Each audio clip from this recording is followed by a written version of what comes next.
Hello बच्चों, कैसे हैं आप लोग।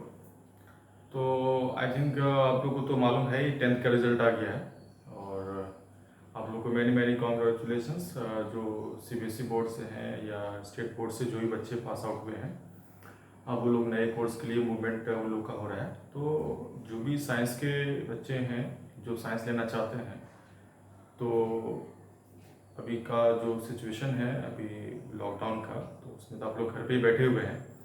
तो जो बच्चे अब 11th में अब जाएंगे, तो 11th में जो सब्जेक्ट्स होंगे, जो साइंस है, कोई लेना चाहता है आर्ट्स है, तो साइंस के बच्चे को मैं ये कहूँगा कि जो सब्जेक्ट्स है फिज़िक्स, केमिस्ट्री, मैथ, बायोलॉजी, तो साइंस में तो ये सारे सब्जेक्ट्स आते हैं। तो उसमें फिजिक्स का तो कॉम्बिनेशंस, चाहे वो बायो वाले स्टूडेंट्स हो या मैथ वाले स्टूडेंट्स हो, दोनों को पढ़ना है।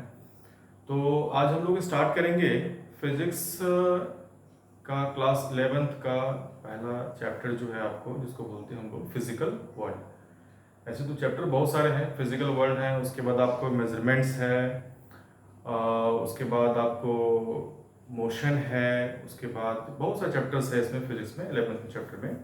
तो सबसे पहले आज हम लोग डिस्कस करेंगे कि थोड़ा सा जो फिजिकल वर्ल्ड है ये क्या है। इसमें बेसिकली बच्चों मैं ये बताना चाहता हूँ कि ये कोई टॉपिक नहीं है, एक तरह से बोल सकते हो इंट्रोडक्शन चैप्टर, ये बोल सकते हो आप। ये बेसिकली आपको स्टार्टिंग देता है कि 11th में आपको क्या क्या पढ़ने हैं, किस तरह से आप लोग को स्टार्ट करने हैं। तो थोड़ा सा जो एक फिजिकल वर्ल्ड में थोड़ी बेसिक नॉलेज है जो आप लोग को जानना है, बस और कुछ नहीं है इसमें। ऐसे जो भी चीज़ आपको फिर हर एक चैप्टर में आपको मिलेंगे, ठीक है। तो सबसे पहले आप जान लीजिए साइंस होता क्या है। हम लोग साइंस लेते हैं, कोई पूछेगा व्हाट इज साइंस, तो साइंस तो देख लीजिए स्क्रीन पे, साइंस क्या है, एक मेथड होता है। Science is a method that is for describing, creating and understanding the human experience, ठीक है। तो साइंस का एक तरह का मेथड बोल सकते हो किसी भी चीज को, है ना। डिस्क्राइब कर सकते हो, क्रिएट कर सकते हो, एक that means you can understand the human experience, human, we are also human, है ना। So this is called science. तो उसके बाद आता है हम लोग फिजिक्स। अगर मान लेते हैं कि आप फिजिक्स पढ़ना चाहते हो, तो हाउ टू डिफाइन फिजिक्स। तो फिजिक्स होता क्या है, इसमें फिजिक्स में हम लोग क्या क्या पढ़ना रहता है। जैसे कि सब्जेक्ट्स को हम लोग अलग अलग कैटेगरी में डिवाइड कर देते हैं। इसमें फिजिक्स एक इंपॉर्टेंट सब्जेक्ट्स होता है। बहुत सारे बच्चे जो हैं फिजिक्स से थोड़े से घबराते हैं, लेकिन लेकिन मैं आपको एक चीज़ बताना चाहूँगा कि फिजिक्स जो होता है बहुत ही ईजी सब्जेक्ट्स है। अगर आप उसको कंसेप्चुअली, टेक्निकली अगर आप उसको पढ़ते हो, तो ये बहुत ही आसान आप लोग के लिए होगा। तो सबसे पहले हम लोग बात करेंगे कि फिजिक्स होता क्या है, व्हाट इज फिजिक्स। देखिए फिजिक्स, तो स्क्रीन पे देख लीजिए, फिजिक्स को हम लोग डिफाइन सबसे पहले करते हैं, है ना। The branch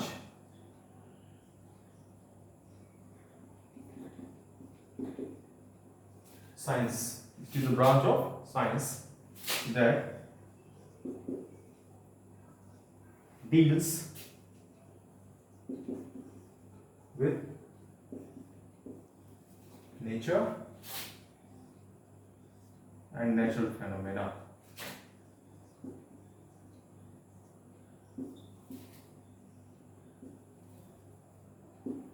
So what is science? It is the branch of science, है ना। तो साइंस का एक तरह से आप बोल सकते हो ब्रांच है, पार्ट है, in which we study deals your can say study, हम लोग पढ़ते हैं, जानते हैं किसके बारे में, about the nature and natural phenomena. So you know that means clearly physics होता क्या है, तो आप समझ गए हो। नेचर, नेचर का मतलब समझते हो आप, प्रकृति, हमारे चारों तरफ जो भी चीज आप देखते हो दैट इज नेचर, है ना। एंड नेचुरल फेनोमेना, इसको हिंदी में बोल सकते हो प्राकृतिक घटनाएं। बहुत सारे ले सकते हो, जैसे आप एग्जाम्पल लिख सकते हो फोटोसिंथेसिस। फोटोसिंथेसिस क्या होता है, ये दैट्स कॉल्ड फिजिक्स। इसमें आपका कुछ बायोलॉजिकल पार्ट्स भी आ जाते हैं, केमिस्ट्री का पार्ट भी। इसको आप ऐसी तरह समझ लीजिए, फिजिक्स का जो एक रिलेशन होता है वो केमिस्ट्री के साथ भी होता है और बायोलॉजी से भी होता है, ठीक है। इसको आप सेपरेटली आप इसको ये नहीं कर सकते हो कि दैट मीन्स फिजिक्स को इंडिपेंडेंटली हम लोग पढ़ेंगे, नो। आपको नॉलेज होनी चाहिए केमिस्ट्री की भी थोड़ी सी, आपको नॉलेज होनी चाहिए बायोलॉजी की भी थोड़ी सी, तभी आप फिजिक्स को सही ढंग से फॉलो कर पाओगे।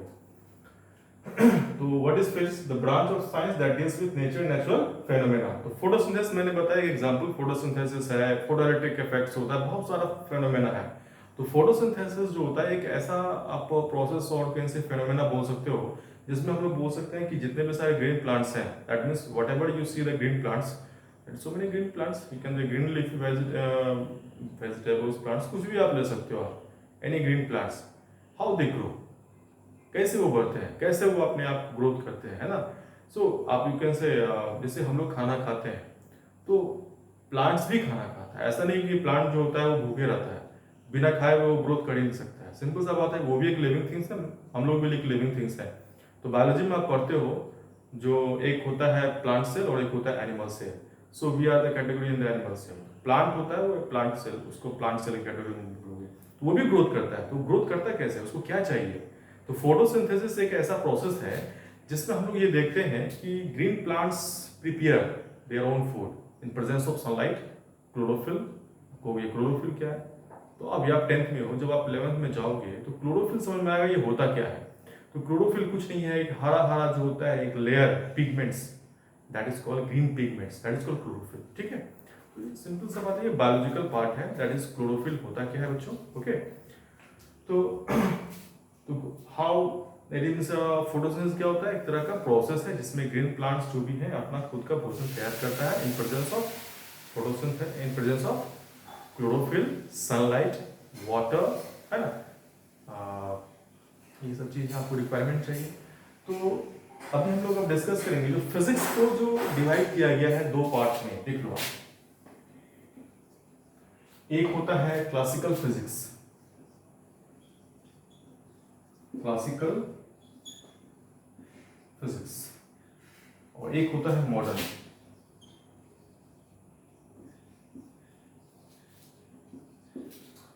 तो ये जो क्लासिकल फिजिक्स है ये 1900 के पहले आता है, 1900 1900। अभी क्या चल रहा है 2020, 2020। अब 1900 के बाद जो भी हम लोग बात करते हैं, है ना, 1900 के बाद मोर ग्रेटर देन 1900, ये सब मॉडर्न फिजिक्स में आता है। मतलब whatever you study in beyond that below the 1900, that is category with the classical physics. Classical physics में आप ले सकते हो मैकेनिक्स।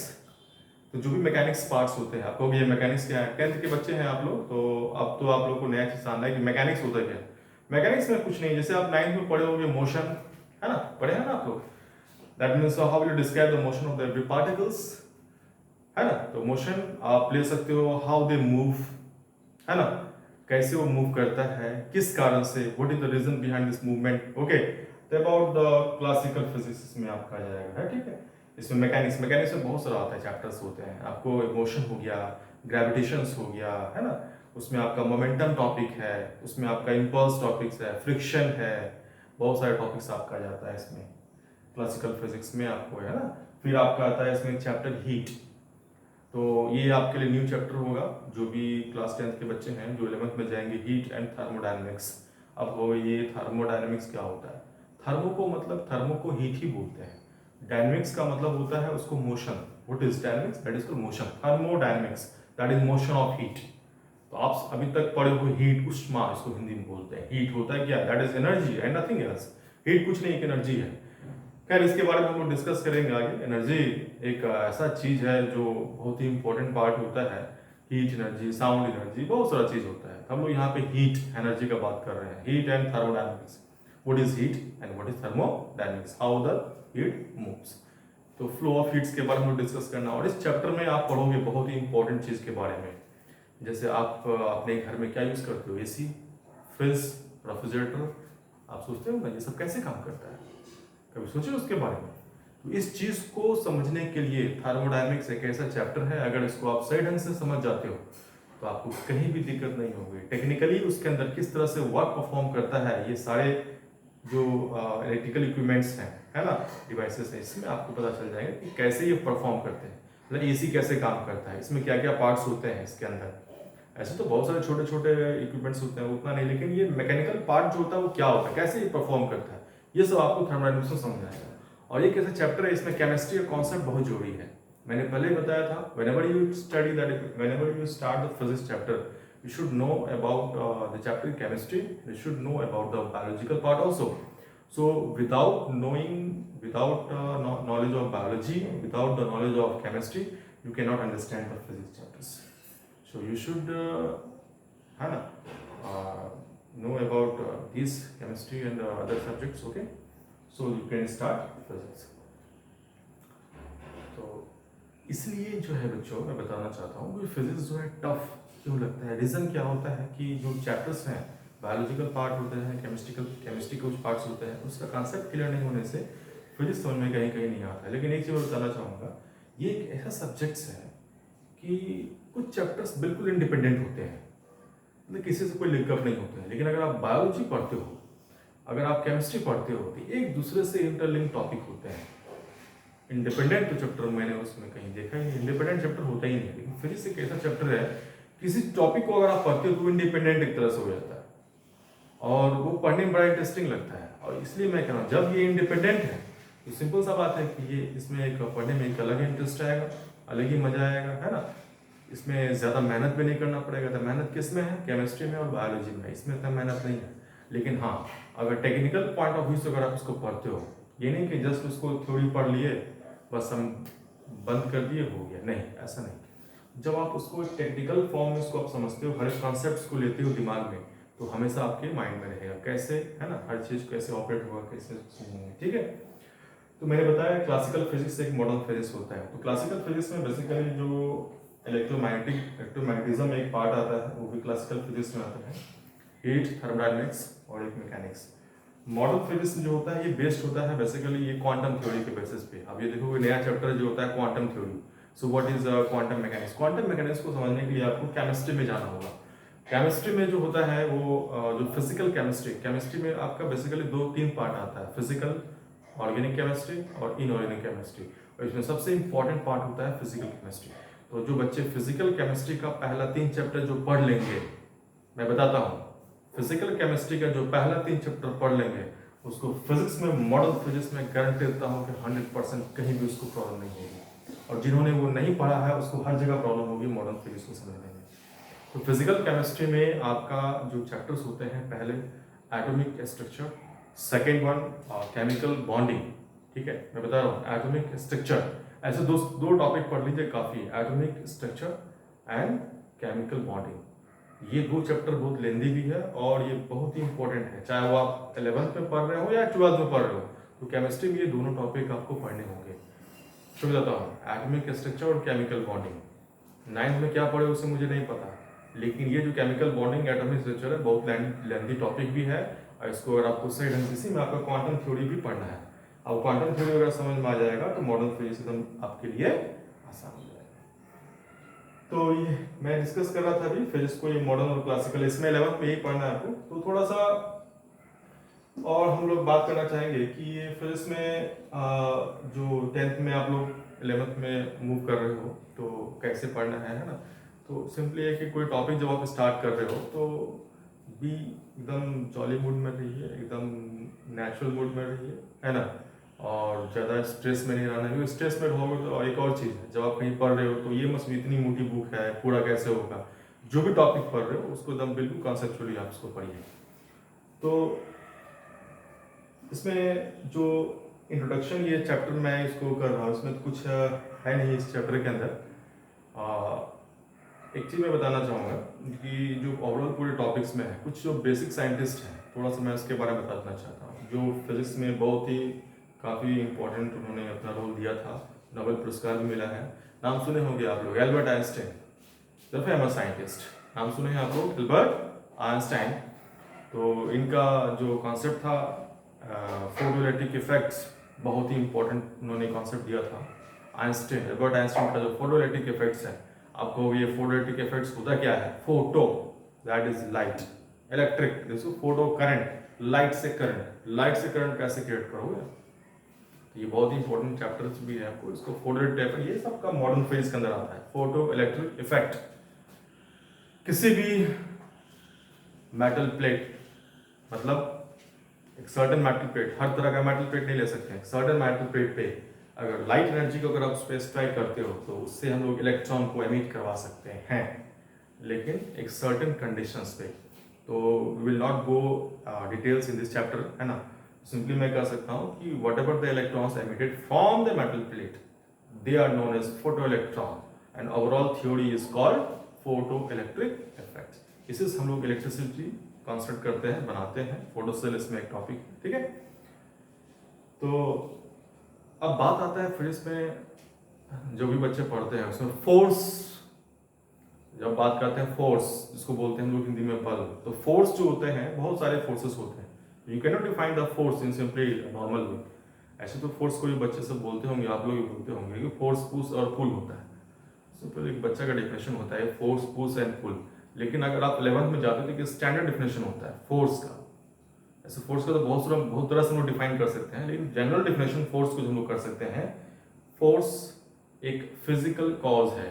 क्या बोला मैं? एक फिजिकल एक्सटर्नल कॉज है, कारण कॉज दैट चेंजेस और tries to change the physical state. मतलब होता है कि किसी बॉडी के फिजिकल स्टेट, जैसे मैं खड़ा हूँ, खुद से मैं यहाँ से वहाँ नहीं जा सकता हूँ जब तक कि मेरे ऊपर कोई एक्स्ट्रा फिजिकल कॉज क्रिएट नहीं हो। तो what is force? It is the physical cause that changes और ट्राइज टू चेंज। ये दीवार है, दीवार पे मैं फोर्स लगाता हूँ, पुश करता हूँ, ये पुश नहीं हुआ, तो हो सकता है कि इसको पुश करे या ना भी करे, लेकिन उसमें एक टेंडेंसी होता है, ट्राइज कोशिश करता है, changes tries to change its physical state, that is called force. तो फोर्स में तो आपका बहुत सारा टॉपिक्स आ जाता है।